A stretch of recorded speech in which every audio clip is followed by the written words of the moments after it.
അപ്പോസ്തല പ്രവൃത്തികളുടെ പുസ്തകം 27 അധ്യായം 22 വാക്യം. എങ്കിലും ഇപ്പോൾ ധൈര്യത്തോടിരിപ്പാൻ ഞാൻ നിങ്ങളോട് അപേക്ഷിക്കുന്നു.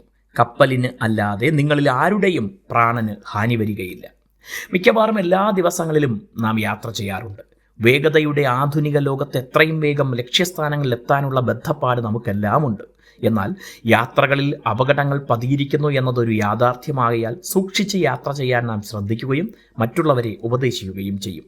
നമ്മുടെ ശ്രദ്ധക്കുറവ് കൊണ്ടല്ലെങ്കിൽ പോലും മറ്റുള്ളവരുടെ അശ്രദ്ധയും അപകടങ്ങൾക്ക് കാരണമാകാം. ബഹിരാകാശത്ത് പോയി വരാനുള്ള സാങ്കേതിക വിദ്യകൾ മനുഷ്യൻ നേടിയിട്ടുള്ളപ്പോഴും അപകടമുക്തമായ ഒരു യാത്ര ഇന്നും പൂർണ്ണതയിലെത്തിയിട്ടില്ല. കാലാവസ്ഥാ വ്യതിയാനങ്ങൾ യാത്രയിൽ അപകടമുണ്ടാക്കുന്ന കാര്യങ്ങളിലൊന്നാണ്. മുൻകൂട്ടി കാലാവസ്ഥ അറിയാനുള്ള സൗകര്യങ്ങളുള്ളതിനാൽ അതിൻ്റെ അടിസ്ഥാനത്തിൽ മുന്നറിയിപ്പുകൾ ലഭിക്കാറുണ്ട്.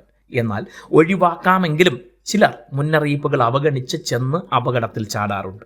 ഇത്തരം മുന്നറിയിപ്പിന്റെ സംവിധാനങ്ങൾ ഇല്ലാതിരുന്ന 2000 വർഷങ്ങൾക്ക് മുൻപ് ഒരു കപ്പലിൽ യാത്രയ്ക്കൊരുങ്ങുമ്പോൾ തടവുകാരനായി കപ്പലിലുണ്ടായിരുന്ന അപ്പോസ്തലനായ പൗലോസ് യാത്ര കുറച്ച് നീട്ടിവെച്ചില്ലെങ്കിൽ അപകടത്തിൽപ്പെടും എന്ന് മുന്നറിയിപ്പ് നൽകി.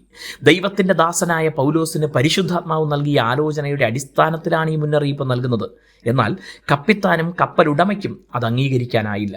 അവരുടെ അനുഭവ സമ്പത്തനുസരിച്ച് യാത്ര ചെയ്യാൻ പറ്റിയ സമയമാണെന്ന് വിലയിരുത്തി യാത്ര തുടങ്ങി. പക്ഷേ ഒടുവിൽ അത് വലിയ അപകടത്തിൽ ചെന്ന് അവസാനിച്ചു. കപ്പൽ അപകടത്തിൽ അകപ്പെടുമ്പോൾ ആർക്കും പ്രാണഹാനി വരാതിരിക്കാൻ പൗലോസ് അപ്പോസ്തലൻ പ്രാർത്ഥിച്ചു. ദൈവം അദ്ദേഹത്തിന്റെ അപേക്ഷ കേട്ട് നൽകിയ ഉത്തരമാണ് ഇവിടെ മറ്റുള്ളവരോട് പങ്കുവയ്ക്കുന്നത്.